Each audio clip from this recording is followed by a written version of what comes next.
Kia ora, bula, kia orana, talofa, malualele, and it's great to be here for another week of Tupalangi in a PCDC pod. My name is Glenn Murphy, normally based in Aotearoa, New Zealand, but today recording from the beautiful Pittwater Harbour in Sydney. Kia ora, koutou katoa toa, kia orana, bula vinaka, talofa lava, and hello everybody. I'm Dave Dewar, currently dialing in from Rarotonga in the beautiful Cook Islands, but previously based in Suva, Fiji. I've been working across the Pacific for 5 years, all of that time with Glenn, and together we've formed a great connection with this part of the world.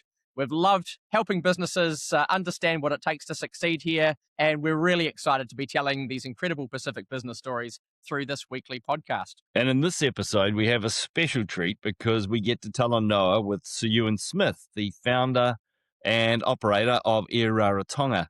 And what a treat that was, Dave. Yeah, an incredible human being, I think, Glenn.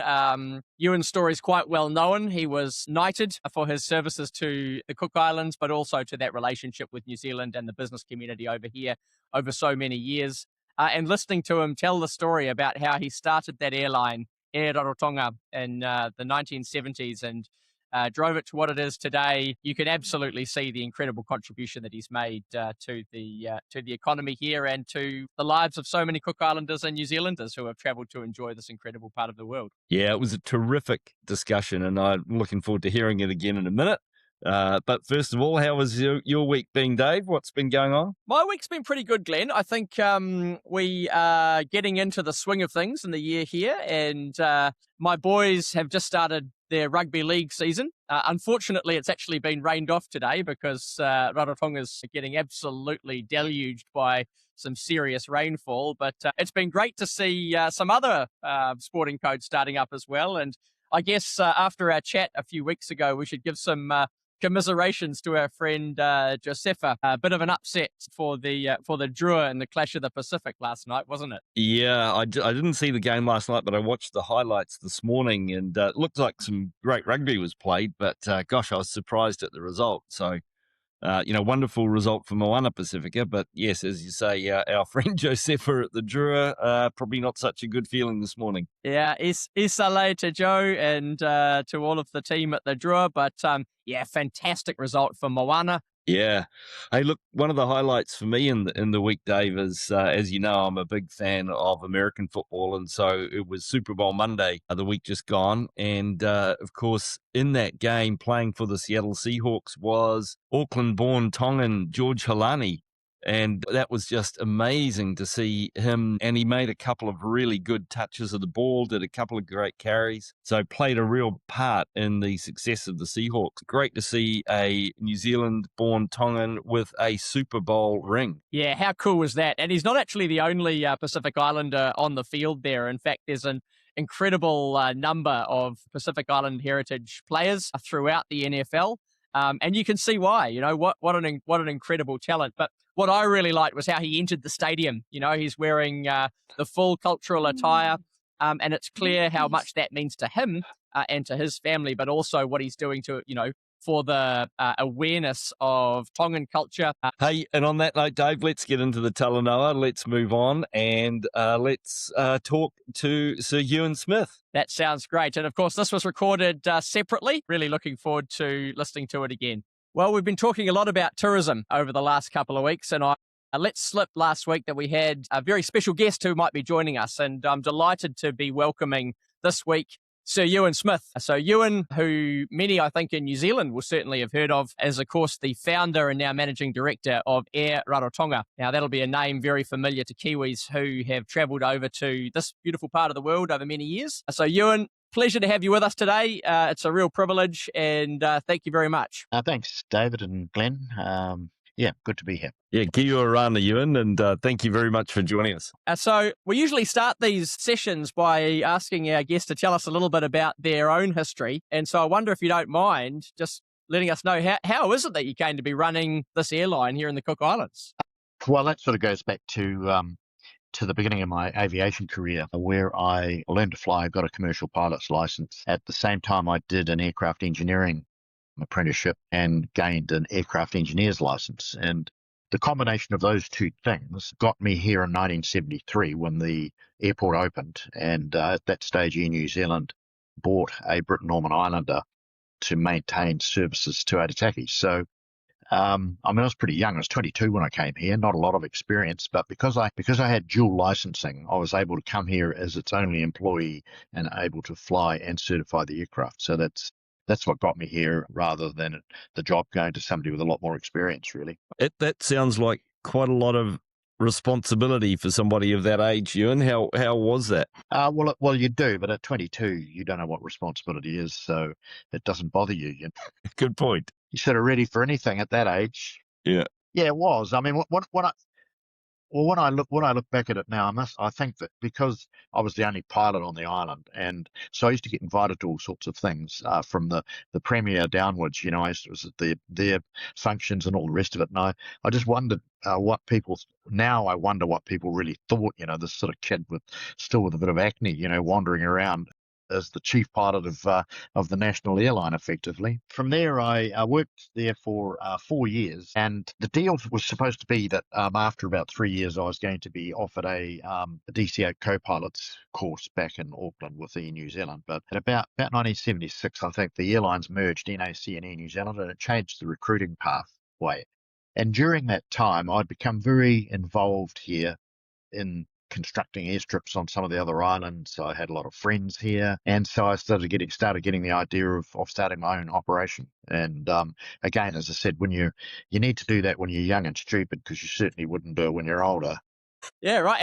And when did you start that operation? Well, so I started Airara in 1978, so I was at the ripe age of 27 years old at that point.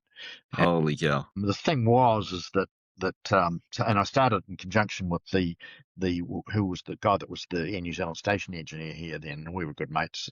We were very well paid in those days, and so we'd managed to save up enough money to buy an aircraft. It was a 6-seat Cessna 337 actually, and got going from there. I mean, it was pretty pretty low tech in those days. We had a manual phone with a hand crank and a party line. Yeah. We didn't have credit cards, had cash and a receipt book and a little fishing tackle box in the airplane. Just collected the money as you flew around. And did you, for buying the plane, Ewan, did you fund it fully yourselves, or did you need to borrow and get a bit of debt to? Yeah, we had some debt. We managed to borrow some money from what was the National Bank here then, because we had to buy an aeroplane and build a hangar because we needed to maintain it. So that's what we did. Wow. Did you feel that it was risky, or were you just, again, going back to the point of being young and just full of beans and just thinking, oh, this is going to be great fun and it'll work? Well, there's no way that it would survive a risk assessment that you have these days. Yeah. There's just no way. And given the layers of compliance and things that you have to have now to get an airline operator certificate, it's a hugely expensive and complex exercise setting up any kind of air transport operation these days. Yeah.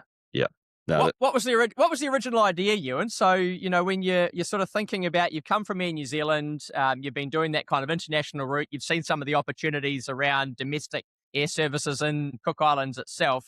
Was it really to meet that demand of kind of domestic inter-island travel, or were you sort of thinking, let's go a bit further afield, or did you see potential in tourism at that stage? Just sort of recap a bit, I was actually working, prior to coming here, I was working for a company in Rotorua, where we operated float planes. I was flying float planes. We were flying commuter aircraft routes. I just got an airplane taxiing in here, mate. Is that background noise affecting things? No, perfect. good sound effect. Okay. Yeah.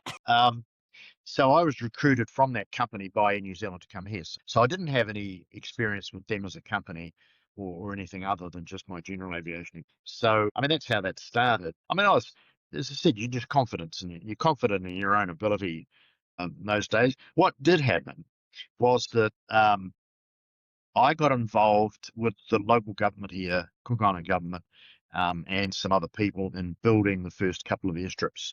Chu was the first one, followed by Mitiaro, Maoki, and then Maia. And the Air New Zealand management at that time, they weren't very keen on that because that was not really in their original scope of what they were doing here, which was just to maintain services to Aitutaki. So because of those airstrips, things started to expand. We needed another airplane. Right. They didn't want to get one. So then I sort of thought, I'm going to get one. Yeah, right.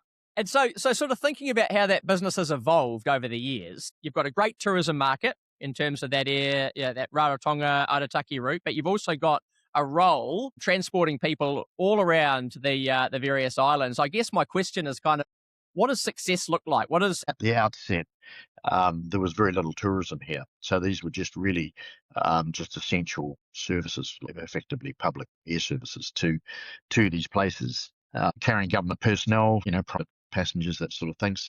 Tourism didn't really start to get any traction in the outer islands. It was with Aitutaki in the early 80s when they opened mid 70s, they opened the Rapai, what was the Rapai Motel in those days, which these days is the staff quarters for Pacific Resort.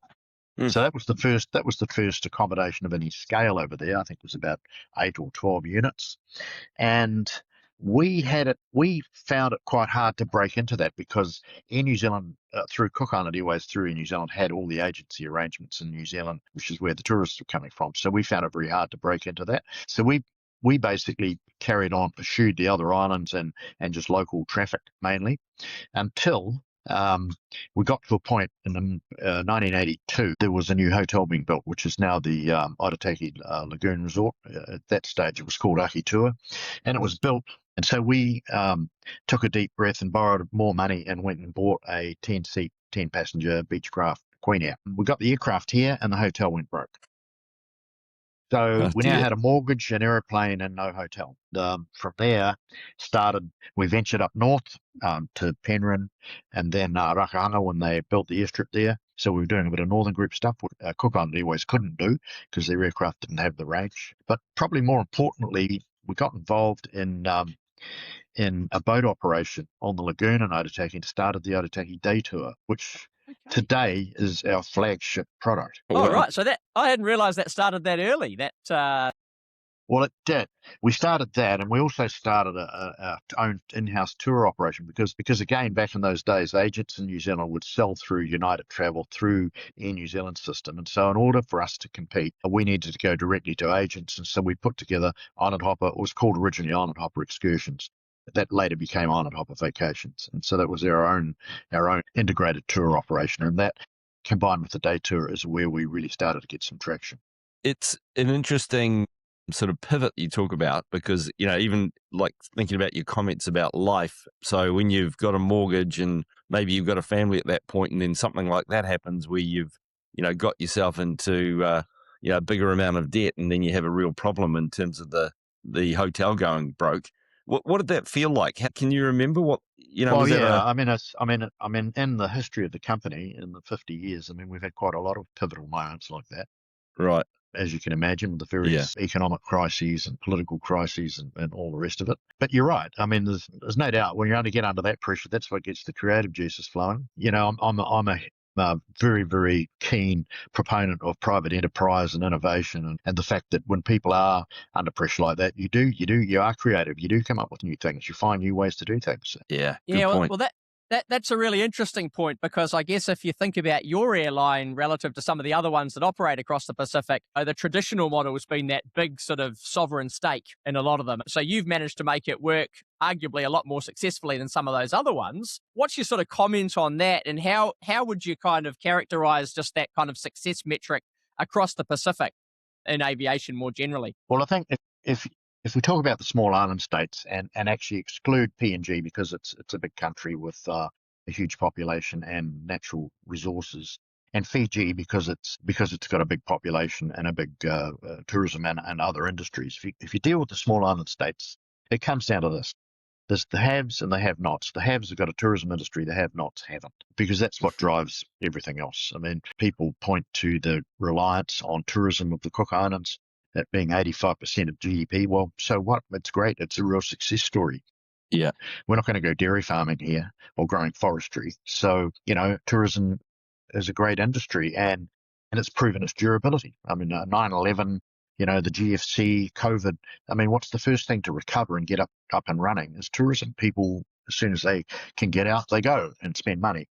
So I think there's that, and then you've got the other part of it, which is air access. You've got to have airlift in order to have a tourism industry, and so it depends how you tackle that. And I think that the Cook Islands has been very successful in its approach to international air access, in not putting aside the nationalistic ambitions and instead pursuing the economic underwrite program that it has over the past 20 years with Air New Zealand and now with Jetstar Qantas. So the result of that is that we buy that much international airline service that we can afford and that we need, and we buy it from the two biggest operators in the region who've got the distribution and the reliability and the wherewithal to deliver high quality airline service. If you're going to set up your own national airline, as we've seen with some countries, it's generally technical reasons why they fail, and that's because they're driven more by politics than by pragmatic, technical backup. And the moment you're unreliable technically, you lose your schedule integrity and you're a dead duck. Right. The second thing is just the scale. I mean, you're not going to start a national airline with less than at least a couple of Airbuses or a couple of 73NGs, and even that's marginal. And basically, to put all that together is bigger than the national budgets of most of those countries, and that's why they end up, on life support. And so you've talked about the national airlines. You obviously need those larger jet capacities to get, from New Zealand and Australia to a place like Cook's. But you've invested in, Embraers and Saabs and things like that. And do you have sort of any comment about the planes that really work here? Well, we've got some quite distinct operational considerations, and then we've got huge distances. Go to the Northern Group at 1,300 kilometres up there, 1,400 kilometres to an island with a population of 200 or 300 people and a coral runway. So that obviously limits what sort of aircraft you can take there. The other side of it is what can we afford as an operator? What is actually a logical amount of money that we can invest in an aircraft? It's all very well. You can go out and look at sort of, brand new ATRs. They're $23 million each. You probably need 3 airplanes in order to maintain schedule integrity. We have to find the sweet spot in terms of aircraft that are got the capability that we need, can deliver the cabin that we want for our customers, and is at a point in its depreciation cycle where the investment is warranted. At the moment, we've got a 2, and we're just acquiring a third Saab 340, which is a good size. It's a good fit for what we do for Aitutaki at the moment. We also operate them to Tahiti. It's a bit small for that. Aitutaki is where that's the backbone of our operation, so it's appropriate for that. With the Banderantes, I mean, they're just an amazing aeroplane.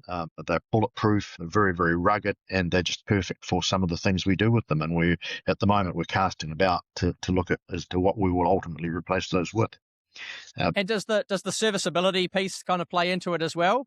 Does, but we have our own maintenance facility here, which is quite extensive, and that's how you do it. You got to have enough spare parts, and you got to have enough personnel to ensure that you've got the technical integrity that you need in order to deliver a reliable schedule. People are on holiday, they've got complicated international itineraries, and if you start screwing them up, in terms of delays and missed schedules, you're gonna go broke very quickly. Yeah. Hey, Ewan, we've spent just a little bit of time there talking about the planes, but you've touched also on the people side. Can you talk a little bit about that in terms of your business and how you go about making sure you do have the right people? Well, yeah. I mean, that is an interesting feature of our company, is that sort of back in the days, because I mentioned that I made some friends here, and when I first got here, and I thought, well, why can't these guys learn to fly?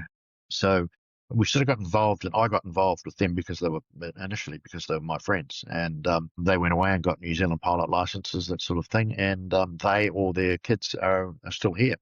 Right. And we built that whole technical, infrastructure of qualified personnel, both flying and maintenance, that way. So that, as distinct from some of the other operators around the Pacific where they rely on expatriate staff, we don't. At the time you're doing it, you're not, you couldn't sort of foresee 20 or 30 years later how important that had become. It's become a very important feature of our company. And you've seen that as kind of like a generational career path as well for some people as you've moved through those decades, right? Well, I have. In fact, I'm writing a memoir at the moment, which it's essentially an aviation history of here since I've been here. The title of it is "The Kids Are Flying the Plane," because they are. Love it. I love it. I love it. As you know, I've got an 8-year-old and a 6-year-old. The thought of them behind the wheel of anything fills me with dread. Sure they will, because you're sitting up at your place there, Dave. They've got a perfect view of the airport. And I mean, that would be just heaven for me when I was a kid. They do enjoy the planes. Not sure as much as I do. But hey, look, really, really interesting about the people, because one of the things that you're well known for in this part of the world is that experience through COVID. And I guess that kind of brings together two things we've been talking about on the episode. You know, the challenges that you've come through as a business, the importance of the people, and also just that kind of quick thinking on the ground.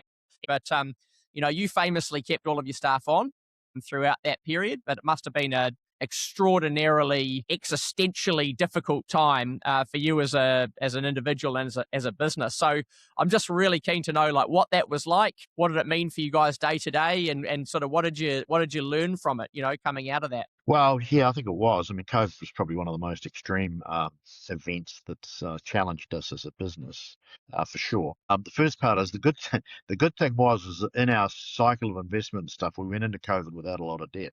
We had some at the end of it, but we didn't have hardly any at the beginning. And essentially, if we'd have been highly geared or highly leveraged at that point, it would have been very, very hard to survive. So that's a lesson for the future. The second thing is, with staff, we're fortunate that we live in a wonderful community here, and what lovely climate, and food jumps out of the ground. So it's not as if you had food security or poverty or anything like that as a threat. It came more about how to keep everybody's spirits up and how we were going to do this. So right at the outset with COVID, we all got together and said, okay, we're all in this. How are we going to get through it? So it wasn't a matter of saying, well, here's the finance directors come out and said, we've got to can this and can that, and you've all got to go, and you've got to become redundant and all the rest. We didn't do that. And you obviously saw that in bigger companies. And they got punished at the end of COVID when they all of a sudden had to get going again. They looked around, they didn't have any people. So that worked really well for us. I mean, I have a thing that I really try to imbue with our kids, and that is, I say, it's no use getting to the top of something by yourself. It's a lonely place.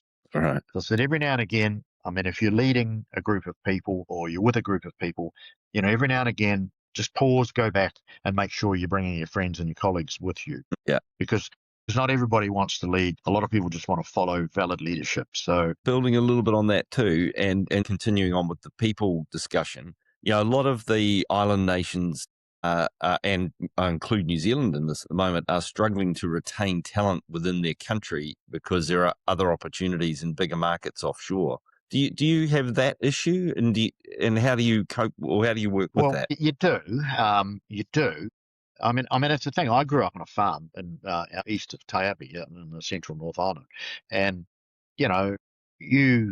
people go from smaller places to bigger places. That's what happens pretty much as you go through your life. People here tell me, they say, "Oh, the problem with the outer islands is just access. The flights aren't cheap enough." And I say, "Well, you can actually hitchhike to Tamaranui for free, but that doesn't mean everybody wants to go and live there." So for us, we have to offer regionally competitive professional jobs here for our local staff. That reduces the attraction to go away, because there's a lot of other, we see people, go to school, all the rest of it. As soon as they're out of school, as soon as they're out of secondary school, you say, "I'm off. I want to go to Aussie. I want to go to New Zealand." And then a few years later, if you've created good conditions for them to return, they return, because when they get to having a family and stuff, they say, "You know what? The best place on the planet to be bringing up a young family is home." Yeah. So they come back. Yes, so going sort of into that tourism question as well, and what it means kind of economically for Cook Islands, but also many other Pacific economies that are similarly reliant on it. You're also the chair of Cook Islands Tourism. But thinking about that importance of it, how do you think of tourism as a sector, and where the kind of ecosystem of opportunities, how that develops?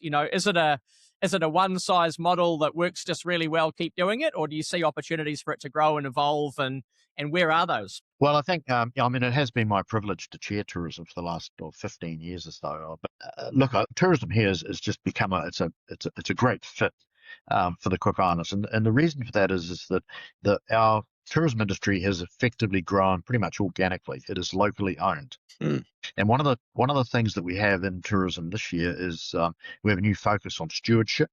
And there's two parts to that. One is to say you don't screw the pooch by having too many tourists, no over tourism. We've got to make sure that the tourism footprint is compatible with what the local population want. And on the other side of it is make sure that the entry barriers are low so that anybody that wants to get into tourism can. And that's the thing that I often say, that you can see young people here, they can go and buy local hardware store and buy a gazebo, set up on the side of the road and start selling food or selling something they've produced or grown themselves. I mean, that's marvelous. You can't do that in Auckland, and you can't do it even in some of the other Pacific countries. It's not practical. But here it is.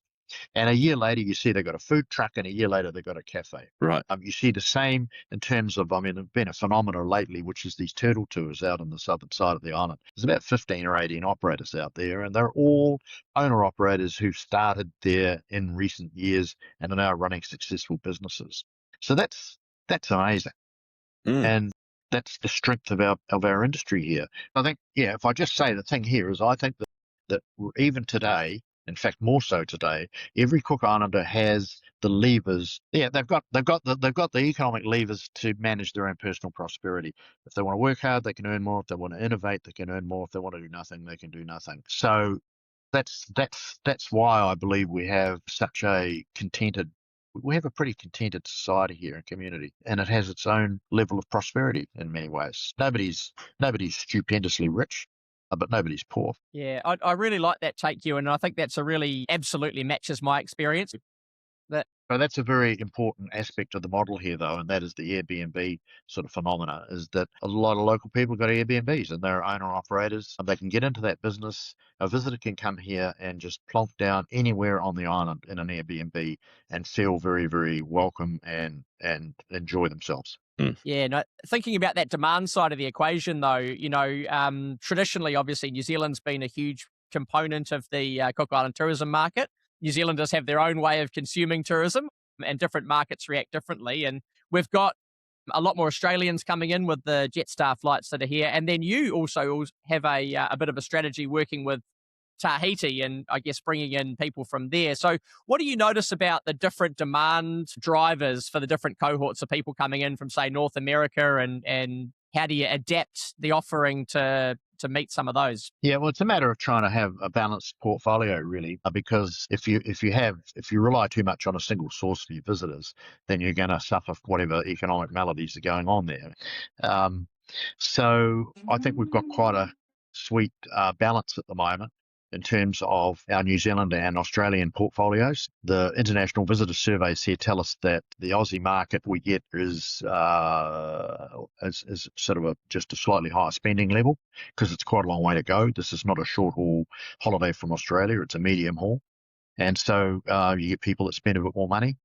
They also book a bit further out, which means that sort of naturally balances us in high season. And then you mentioned Tahiti. It's the bulk of the traffic. I mean, apart from local traffic between here and Tahiti, we're also bringing in quite a lot of European travellers on those flights. And they are people that are coming down into the South Pacific, got some money, and they're very interested in travelling and enjoying the experiences available.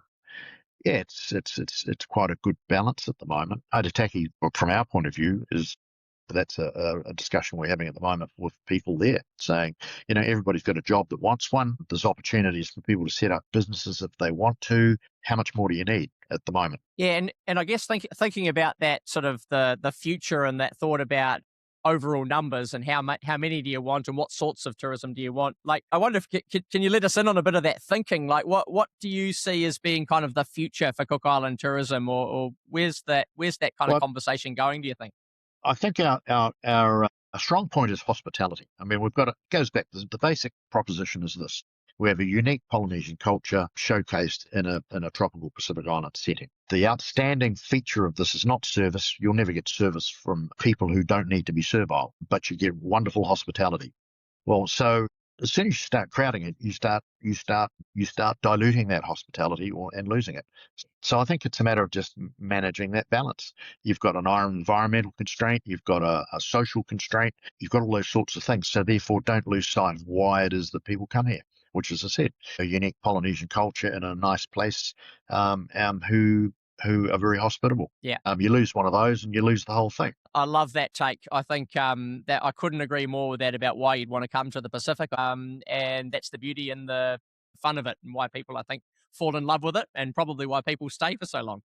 Yes. Yeah, well, in my case, I never went home. It strikes me that listening to you that you've got some pretty clear views and ways of seeing things that are underlying principles of the way you think about business. Have you got kind of for anybody who's sort of starting out in business across the Pacific, any advice that you might, any wisdom that you might give them? Well, I don't know whether it's that you develop so many skills or you just get older and grumpier, and so therefore you get to the point a bit quicker. But I mean, in Yes, the end, there's a customer, and you've got to identify who that is, and how it fits with what you can produce and what you can provide. And as Dave has just mentioned, coming to a nice place, to a nice community, and enjoying hospitality and a bit of weather, and a few cocktails on the beach is a pretty enduring proposition. And it's always been good. So don't stray too far away from from the main game. that's been really inspiring to hear some of your thinking and the way your business has developed over the years. Is there anything, if you look back, is there anything that you would, well, not anything, but anything major that you would do differently? Yeah, about 10 or 15 years ago, I've always been interested in law, and I started doing a law degree. Right. And I wish I'd have done that a lot earlier, because it would have saved a bit of time. Right. Um, Yeah. yeah, I don't know. I'd have to sit and think about saying what are the main things, or what are the one or two compelling reasons why we've been able to succeed. But you have to work hard. There's no doubt about that. You can't leave it. You just have to work hard. You have to reflect.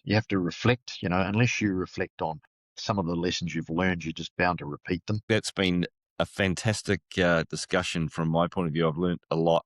And I think the other thing is good luck with your book. When do you think that'll be finished and published? Oh, about 6 months ago. Right. Things keep cropping up. Yeah.